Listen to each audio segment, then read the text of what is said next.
என் பேரு காவேரிங்க. எங்க அக்கா பேரு கங்கா. என் தங்கச்சிங்க 2 பேரு யமுனா, நர்மதா.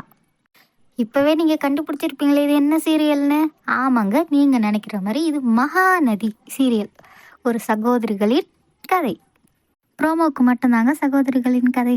உண்மையா பார்த்தா இது ஒரு லவ் ட்ராக் சீரியல். பேரு காவேரி. அட இதே இத்தனை தாட்டி தாம்மா சொல்லுவா, உன் பேரு காவேரி தான். அதான் எல்லாருக்கும் தெரியுமே. மகாநதி ப்ரோமோ போடுங்க, மகாநதி ப்ரோமோ போடுங்கன்னு விஜய் டெலிவிஷனுக்கு கீழே இருக்க கமெண்ட்ல ஃபுல்லா அவங்களோட ஃபேன்ஸ் போய் கேட்குறாங்களே, உங்களுக்கு தெரியாம இருக்குமா? ஓகே ஓகே, அதெல்லாம் விடுங்க. கண்டிப்பாக உங்கள் எல்லாருக்கும் கதை தெரியும்னு நினைக்கிறேன். நான் இருந்தாலும் ஒரு வாட்டி சொல்லிக்கிறேன், ஏன்னா அது என்னோட கடமை இல்லையா. நாங்கள் மொத்தம் 4 பேர் அக்கா தங்கச்சியா. எங்கள் அப்பா ஒரு மடையங்க. அவர் சம்பாதிச்ச காசெல்லாம் தன்னோட ஃப்ரெண்டுகிட்ட கொடுத்து ஏமாந்துட்டாரு. அப்புறம் செத்தும் போயிட்டாரு.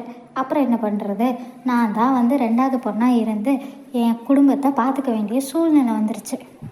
அது என்னம்மா, எல்லாரும் ஃபர்ஸ்ட் பொண்ணு தானே பார்த்துக்குவாங்க அவங்க குடும்பத்தை. கைது சீரியல்ல கூட நான் பார்த்துருக்கேனே. அப்புறம் தெய்வ மகள் இந்த மாதிரி உலக வழக்கங்கள்ல ஃபர்ஸ்ட் பொண்ணு தானே தியாகம் பண்றது வழக்கம். இது என்ன 2வது பொண்ணு தியாகமா இருக்கு?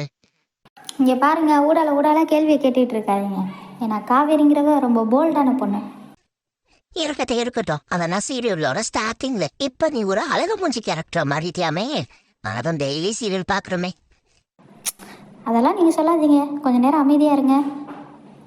நான் கதையை சொல்லி முடிக்கணும். இந்த சீரியலோட ஸ்டார்டிங்கில் நிவின்னு ஒருத்தரை நான் லவ் பண்ணிகிட்டு இருந்தேங்க. ரொம்ப பிடிக்கும் அவரை. திடீர்னு இந்த டைரக்டர் என்ன நினச்சாருன்னு தெரில, விஜய்னு ஒருத்தரை கூப்பிட்டு வந்தார்.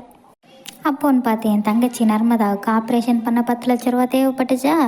சரி, நான் அவரை கல்யாணம் பண்ணிக்கிட்டு 10 லட்ச ரூபா காசையே என் வீட்டுக்கு கொடுத்துட்டேன். ஆனால் எங்கள் வீட்டில் யாரும் என்னை நம்பலை, மதிக்கலை. அப்புறம் என்ன கதைன்னா, இந்த விஜய்க்கு ஏற்கனவே லவ்வர்னு ஒருத்தவங்க இருந்திருக்காங்க. அவங்க பேர் வெண்ணிலா.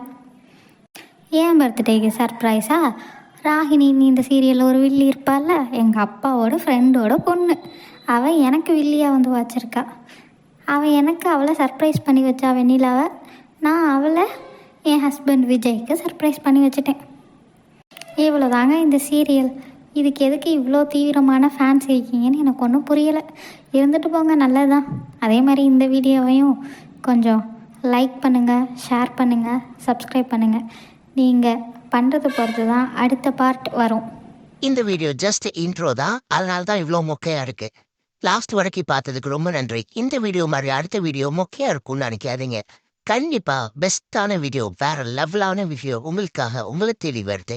அதுக்காக என்னை மோட்டிவேட் பண்ற விதமா இந்த சேனலை சப்ஸ்கிரைப் பண்ணிருங்க, லைக் பண்ணிருங்க, உங்களுக்கு தெரிஞ்சவங்களுக்கெல்லாம் ஷேர் பண்ணிருங்க.